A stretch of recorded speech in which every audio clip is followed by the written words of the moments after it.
So mga kabanat, umalma si President Duterte sa ginawang pag-detain ay Lincoln sa Kongreso at nagbanta pa si Gordon kasi na ilipat sa Pasay. Ngayon inalmahan ito ni President Duterte. Kaya nga nagsabi si President Duterte, tinatanong niya nasaan daw yung human rights at ang ginawa daw ng Senado ay mas masahol pa ito daw sa martial law. Yun ang sinabi ni President Duterte mga kabanat at mapapanood yung mamaya dito at kayo na rin humusga dyan. At ang sabi niya ay gusto niya daw marinig yung kung ano ang sasabihin ng human rights dito sa ginawa ng mga senador na pag-detain kay Lincoln doon sa ginawang hearing sa Senado, no, kung saan na-detain niya at saka may threaten pa na ililipat sa Pasay at sabi nga ni President Duterte dito ay nandun na nga sa Pasay. So mga kabanat, kayo nang humusga dito sa video na ito. Comment kayo kung anong masabi nyo about sa video na ito. At sa bandang huli, patungkol naman sa face shield. At talagang minsan pag tinitingnan ko mga kabanat yung script ni President Duterte na binabasa, tila may mali talaga Parang hindi talaga nakarating kay President Duterte ang totoong nangyari na pagdinig sa Senado. Yan ang nakikita ko mga kabanat.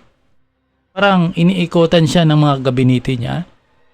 At pilit nila ituwid itong kasi minsan mo ang sinasabi doon sa Senado kasi yung expired na face shield, yung POM, yun nanilaw yung POM, yun malinaw yun sinabi doon, pero parang iba yung nakakarating kay President Duterte talaga.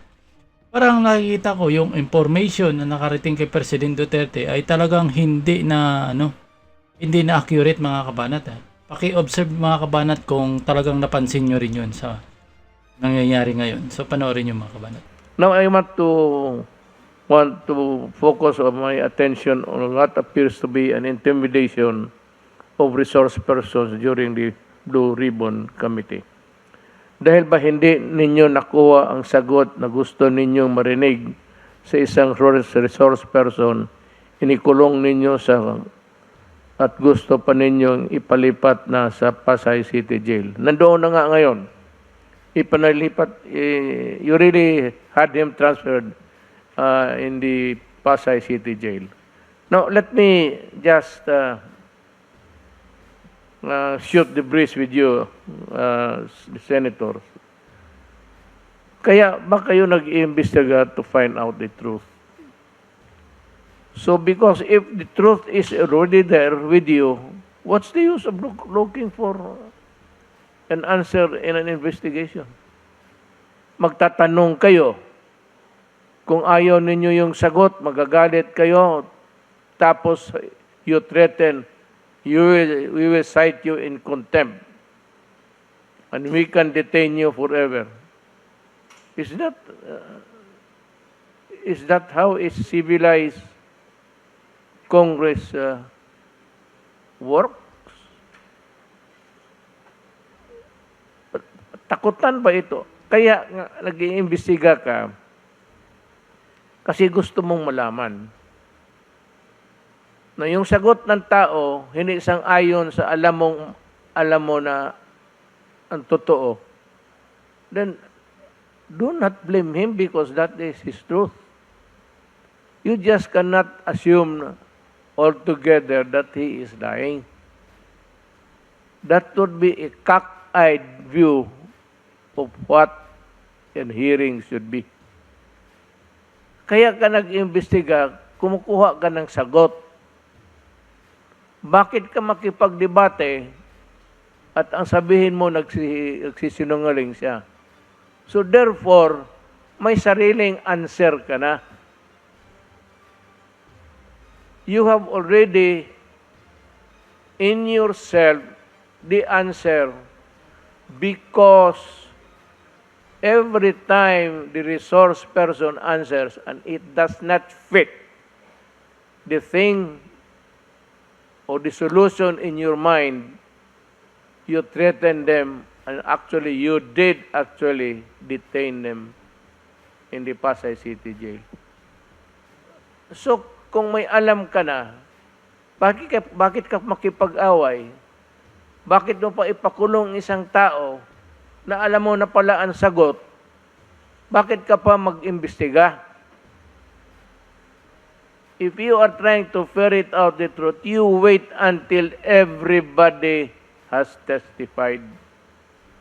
So dyan mo na makuha ang the whole picture kung ano talaga ang nangyari. You do not do it by a piecemeal hearing. And every time you ask a question and you have a preconceived notion of what is the correct answer, you get mad and threaten them with imprisonment.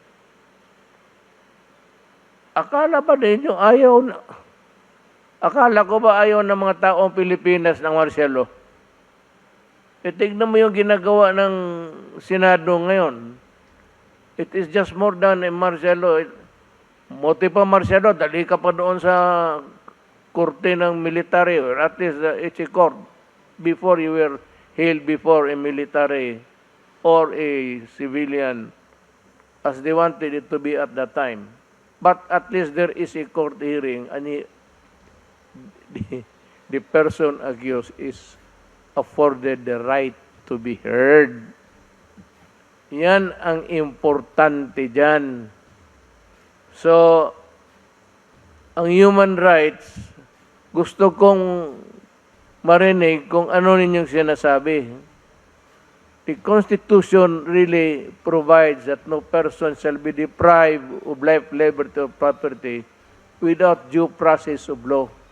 Is there a due process of law if you already have the preconceived answer, and if it does not dovetail your frame of mind, you send him to jail?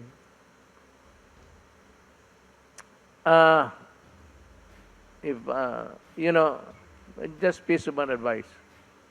I think sino yung tao na sabi ko nga, durugin na ninyo. Yung parmalin, durugin na ninyo. Pero not at the expense of the constitutional rights of whoever is testifying there. Hindi ko nididepensa, nagsasalita na ako bilang abogado kasi nakikita ko dito sa briefer ko, kinulong na ninyo. So what's the use of hearing kung may alam ka na pala na Mr. Gordon, you're a lawyer. Do not try to be a lawyer and not a despot. You are not the king of Congress. Please do it for the sake of you, your family, and for the country. So, bago ako magtapos, marami na akong nadaldal.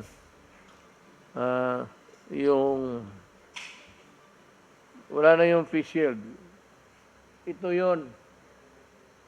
Ito yung face shield ng gobyerno. Ito yung nag-deteriorate. Foam lang to eh.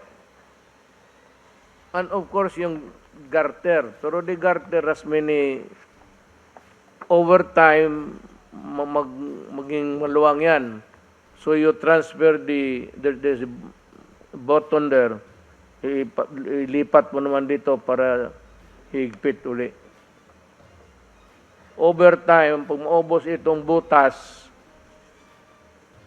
isang butas na lang naiwan, bumili ka na lang ng garter, talian mo lang, at iganon mo sa likod mo, tapos, ito lang ang deteriorate. Because, as I said, this is brittle. Yan ang misteryo ng kung iganon mo yan, yun na yun. Yan ang face mask. Pero nandito yung para sa pawis. Kung wala ka namang foam, pwede ka naman mag-trapo ng panyo mo.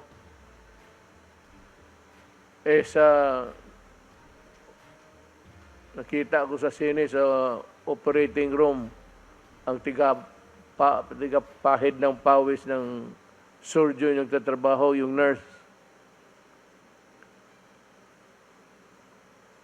Ito lang ang ano. Actually, ang mag-ano niyan, yung form, yung marami kang makitang form ngayon. Guntingin mo lang. Nag-ilagay mo ng paste. Yun na yun. If that is really what you're talking about the product. How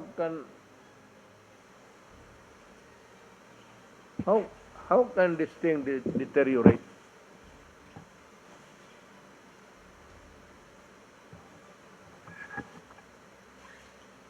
Improper handling of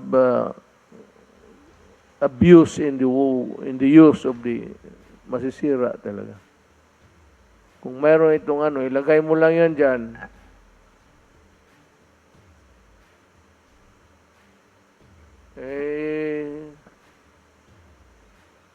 Mask, hugas at iwas. Iwas ng wag lumapit.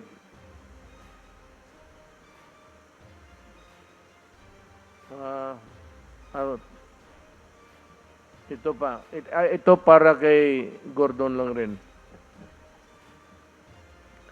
May I ask the senators if it is true that the hallmarks, Hilmarks,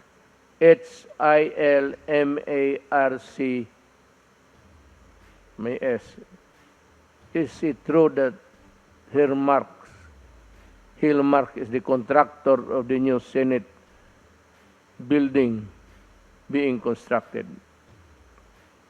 Is this the same Hillmark contractor that built the Iloilo Convention Center and the Makati City Hall building, too, that the Senate also investigated during the last administration?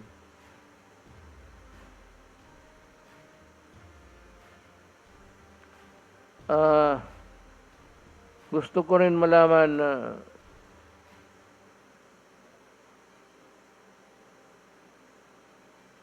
sa iyo, Mr. Gordon, yung dalawang building, paki-report na rin sa tao.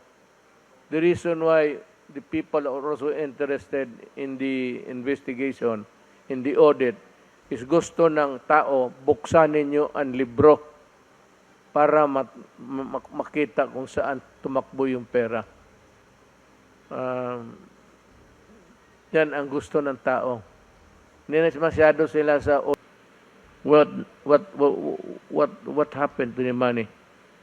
Binigay mo ba sa ano, o nirigalo mo sa ano, o ginamit mo sa kampanya?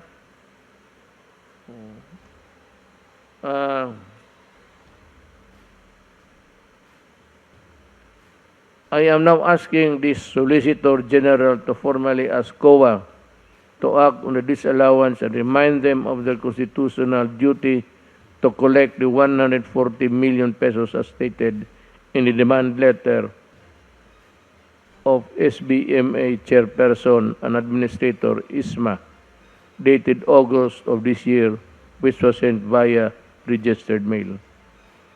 And this has been duly sustained by the Supreme Court as final and executory. Yung demanda mo, inapila mo pala sa Korte yun, sa Korte Suprema. What happened was that natalo ka, and the verdict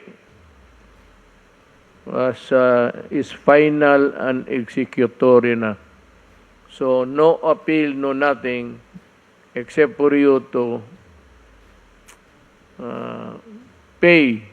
That is the civil side of it. Yung binayarin sa uli mo yung pera, that is your civil liability. But there is another component of that, the civil liability and your criminal liability. Yung criminal liability mo, yung mobilization. Tapos may muka ka pa na magsabi sa tao, gusto mong tumakbo ng anong posisyon na naisip mo, lahat ng ambulansya, lahat ng ambulansya ng Red Cross, nakaplastada yung muka mo. Ako hindi naman sa Mr. Gordon, you can ask anybody in Davao. Kung mayroon ako niyan, may tao magsabi mayroon ako niyan, mag-resign ako pagka-presidente bukas. Yan ang delikadesa. Mr. Gordon, yan ang classic case of delicadeza.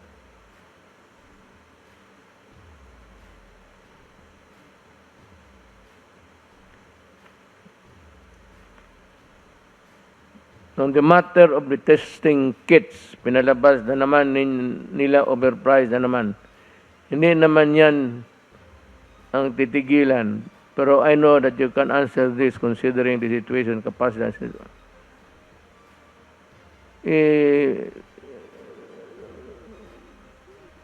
Testing kits. Well, I think the Director General sa FDA can help us solve the problem. Kindly explain sa yung itong testing kits para maintindihan ni Gordon, pati ang taong bayan. Yes, sir. Meron po akong konting papakita ng mga testing kit po natin. Andali lang.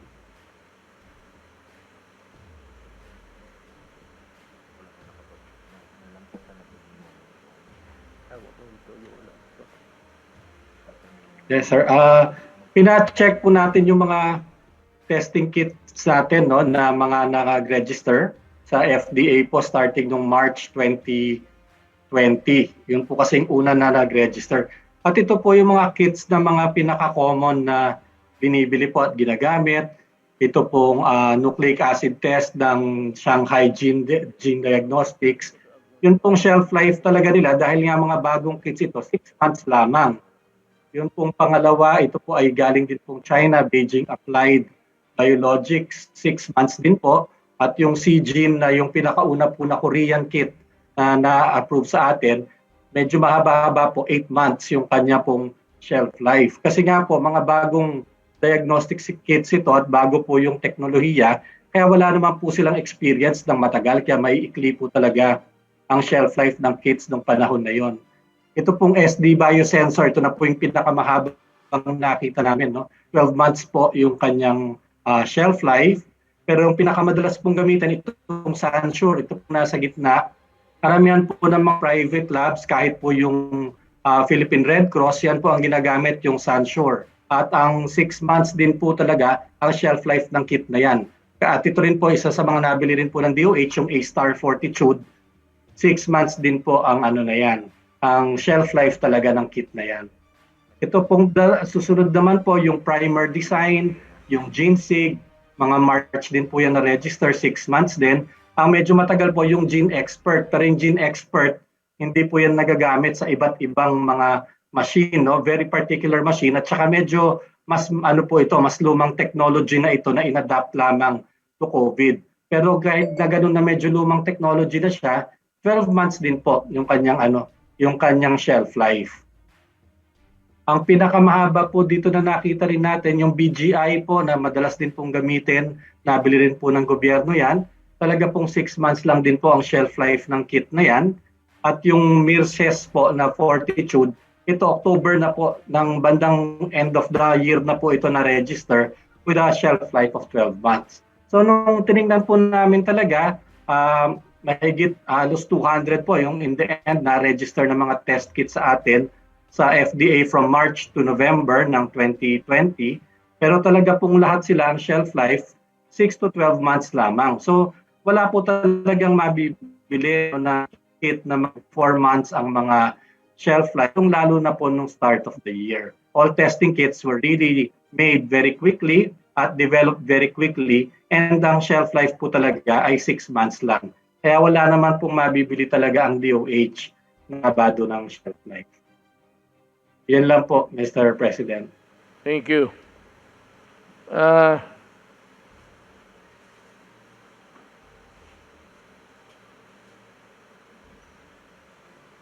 Itong may isa pa akong resource person na gusto kong lumabas. I would like to backtrack. Mag-backtrack na ako. So yan mga kabanat yung video natin no, sa pahayag at saka yun, napanood nyo rin yung explanation ni Domingo sa patungkol sa RT-PCR na nag-expired. Sa akin na sana, dapat malaki yung gampanin dito ng FDA. Dahil nga dapat sila mismo yung tumitingin dyan kung mag-i-expired na nga. Halimbawa, sabihin natin 6 months na lang talaga yung 6 months lang talaga ang kayang itatagal ng RT-PCR na yan. Dapat makipagtulungan sila. Huwag nilang hayaan na ma-expired na lang yung RT-PCR kasi maraming mga kahit si Secretary Doke inamin na may mga RT-PCR sila na expired na at napakarami mga kabanat. At hindi ako magkakamali ay sinabi na sa kalahating billion pesos na halagang peso yan, halos na expired na o expired na nga. So, hindi biro na halaga yan. So, anong sasabihin dyan ng ano? Okay lang? Ganon? Diba? Okay lang? Yan ang malaki. Okay lang dahil hindi nyo pera. Wala kayong paki dyan. So, anong gagawin nyo dyan? Anong next step nyo? Anong step nyo para maiwasan na yung ganyang sistema? Order ng order pa rin? Kasi dapat sa akin, suggestion ko dito mga kabanat ito'y ano lang dapat itong gobyerno mga kabanat, hayaan na nila na mag-procure itong mga local government. Wag na nila iasa dyan sa national government. Alam nyo, ang national government, di naman nila alam kung ano karami ang kailangan ng local government Hindi accurate yan. Halimbawa, bubili sila ng sobra na RT-PCR o ano pa dyan. Ano pa mga chiche-boriche, face mask, PPP. Ngayon, kung hindi naman sobra na siyan masyado, anong gagawin nila dyan? Kung hindi naman talaga halos magagamit yan. Dahil over ng binili. Kagaya itong RT-PCR, sobra silang bili hanggang ngayon hindi nagamit lahat, nag-expired na lang. Kasi kung yung local government yan ang gagamit yan, alam ng government o lalo na yung ibigay nila sa hospital yan o kayo mga hospital, kayo na mag-procure dyan, alam nyo kung ilan yung kakailangan nyo, wala nang sagutin yung gobyerno. Yun, maging wais sana itong gobyerno natin mga kabanat. Yamang itong bansa natin hindi na masasabi na nasa ano na dahil baga may papapunta na rin tayo doon sa patapos na halimbawa bagamat hindi pa natin random, dapat ibigay na ng gobyerno itong pagpupukyor o pagbibili ng mga kagamitan sa local government na kasi local government nang dapat nakakaalam kung ilan yung kailangan nila sa kanilang lungsod. Pero bakit kaya ayaw payagan lalo ng pagbibili ng bakuna? Gusto ng private gusto ng local government kaya nagkaroon ng hearing nakaraan sa Kongreso Pero tila ayaw permahan na yan ni Galvez Parang ayaw nila, hindi sila papayag na yung bibili local. Ano ba mayroon dyan? Yan pang isa, nakikita ko dyan. Yan pang isa dyan mga. Alam nyo na siguro ang punto ko. Isa pa yan. Isa pa yan na may milagro mga kabanan. So maraming salamat. Yan ang opinion ko mga kabanan.